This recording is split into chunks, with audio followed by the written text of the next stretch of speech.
My name is Giovanni Richardson, also known as Queen Ma'at Hattikin Atun-Ogechi L. I am the Gullah Griot.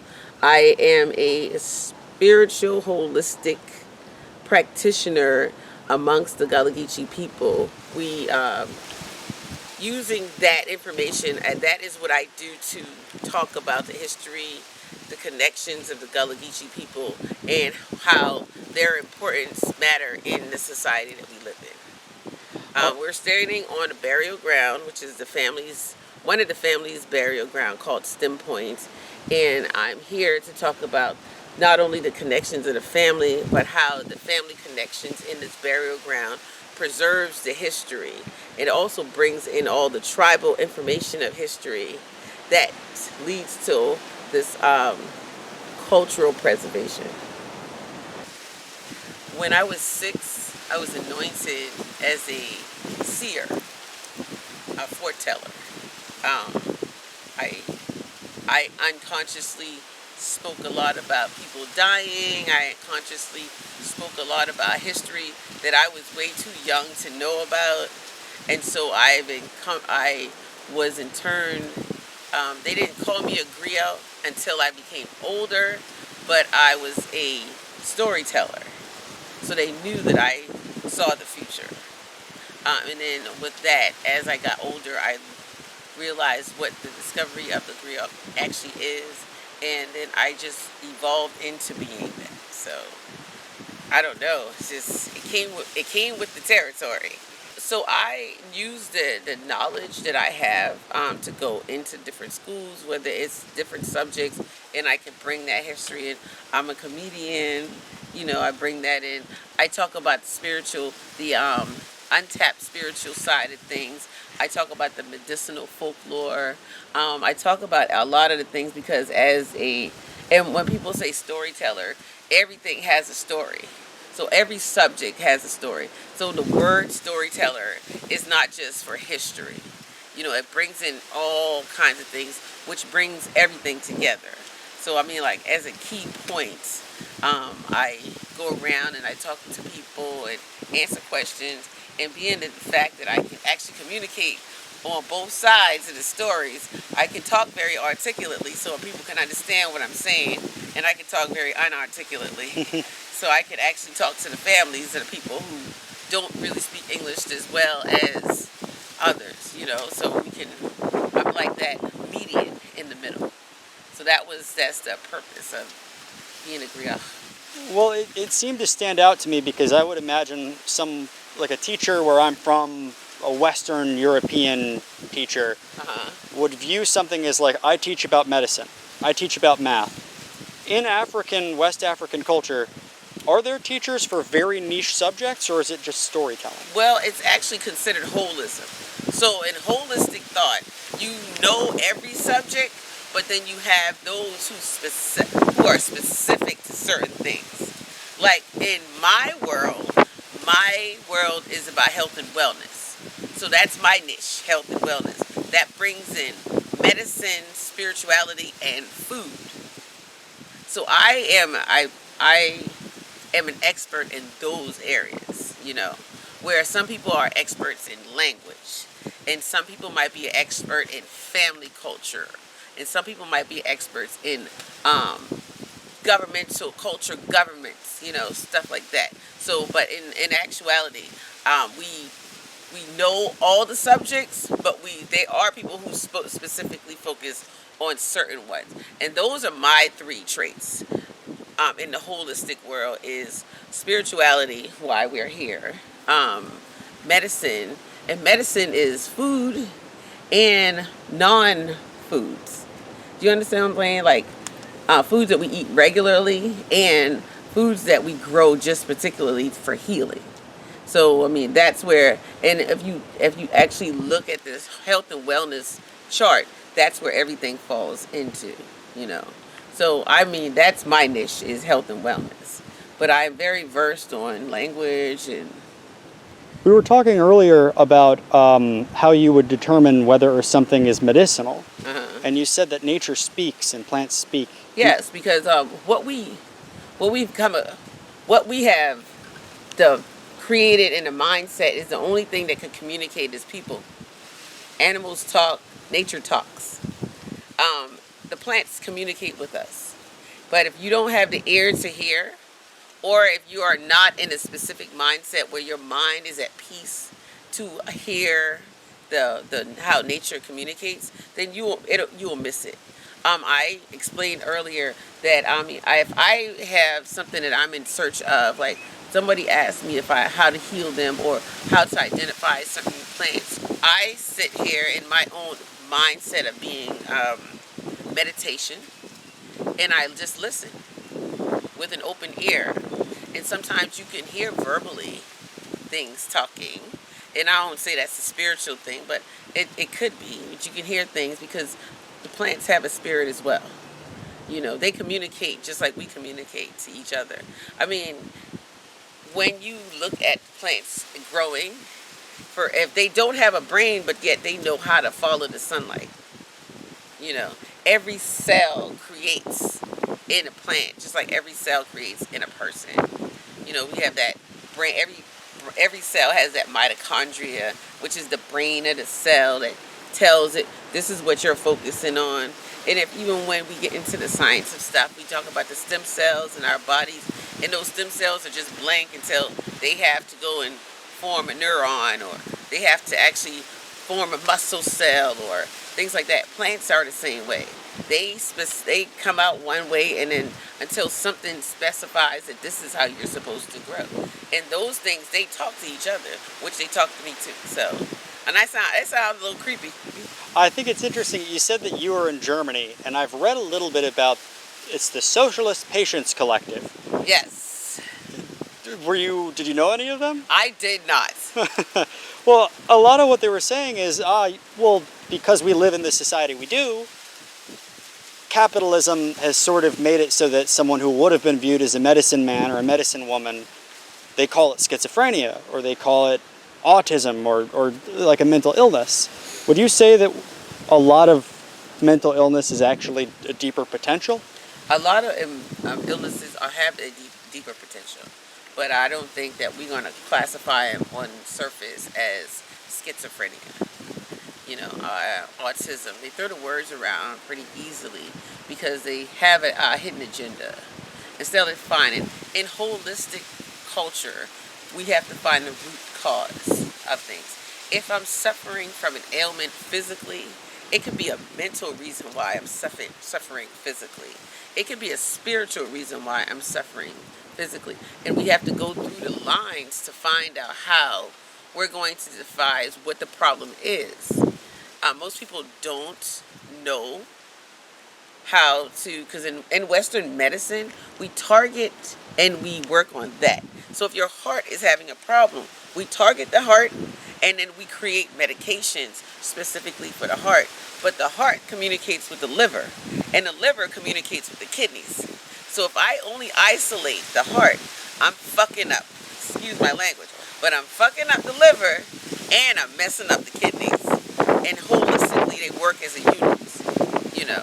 And I think most people, because they just don't want to go deeper into the deeper surface of things, they just start putting a Band-Aid on things and say you're autistic, or you have schizophrenia, or you got multiple people. I mean, I call myself a multiple person because I say it's me, myself, and I talk in the third person, or I'd be like, we believe this, because I also know that I walk with my ancestors and they guide me on communication, you know. So I say we because it's not one unit here. So on your website you say that you're a 15th generation Griot. 17. 17. Is that by family, or is that sort of a spiritual successor? Oh, it's 11 generations physical, because I got the line from the 11 generations, and then from there it's spiritual, because this is where you have your amalgamation of genes and different tribes and different things. And how I came to that position is meditating in old burial grounds, talking to all these different energies, and then you have the communication of direction going on, and this, and then those, then you have feelings, and those feelings tell you things. I practice what they call roots. Um, some people say it's like a mixture of hoodoo, it's a mixture of voodoo, which is a mixture of voodoo, it's a mixture of all these different spiritualities. But then all of that has very deep, that's transcended into a very deep history spiritually. And then, and knowing the science of things, matter is never created or destroyed. So those people who have died, or those spirits that exist, that may have were not able to transcend to the other world or other lifestyles, they exist onto this planet. And they roam and they communicate, and they need bodies of people who can actually understand, maybe to help or assist. I'm walking and talking, but then I walk and talk amongst the dead. And I know I'm alive. I'm not dead. I know I'm a live walking person. I know that, but I know that also that because this world exists, and unless you have a key to get in that doorway, you don't know it exists. And when I went to college, I wanted to be in biophysics. All right, so in the physical world, we learn this spectrum of lights, and we are see lights. But this other spectrum still exists. And then when I went to Africa and did some spiritual work, they say that the spirits walk amongst us, but they walk right through us and we don't even know. Because we have become, as physical beings, we become, what's the word I want to say? We ignore those emotions. We don't tap into those feelings.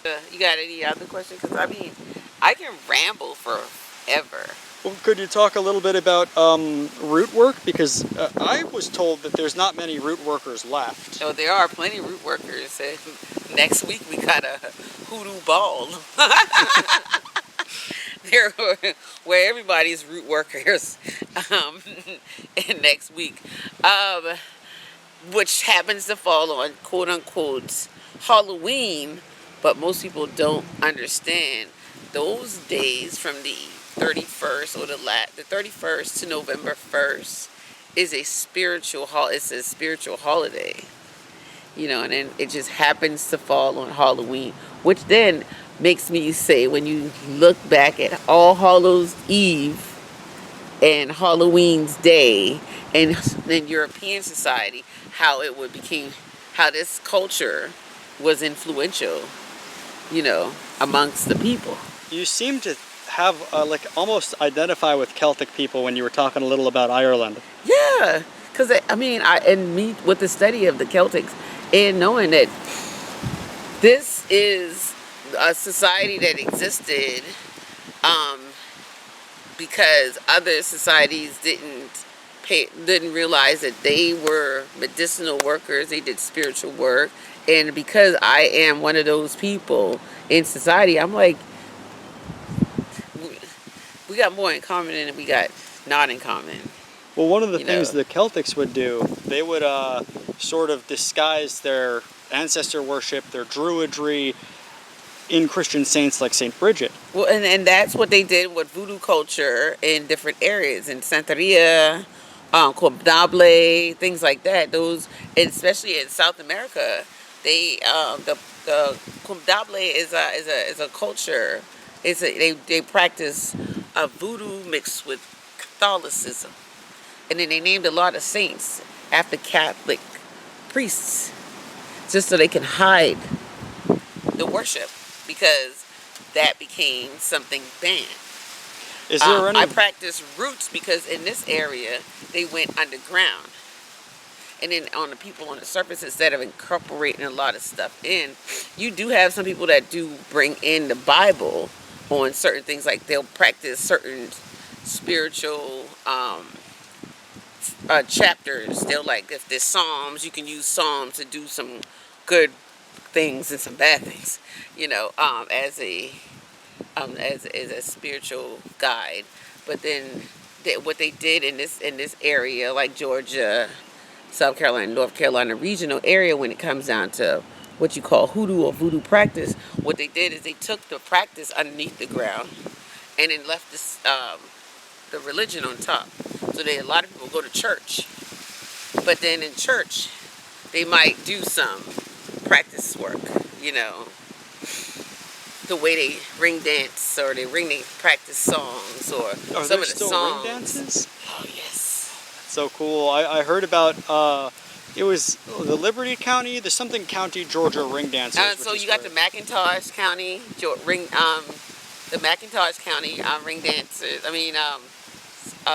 And the dancers, and they are amazing because they take a lot of and they dress in indigo, and then they do a lot of practice. But then if you go into these old backwoods churches, you'll find it. The call and response. And in voodoo culture, if you're doing a lot of tribal work, it's a call and response. Like you call out to certain things, and especially certain night practices. If you call out at night, there's a response that comes. So when I made my blessings earlier, and I asked, that was me doing the call and asking for permission, and the response was nature telling me it was okay, you know. So they still do call and response. There's a lot of things that are hidden and shielded that most people don't. I've read they would sometimes pray towards the Mecca. And there was one, they said, not Bilali, but it was another, he was enslaved by the governor of, I think, North Carolina. And he was Islamic, but he said, I'm writing the Lord's Prayer. And it was it was the Shahada. Yes. Well, see, this is the thing, and most people don't realize that when people got enslaved, there were a lot of Muslims enslaved.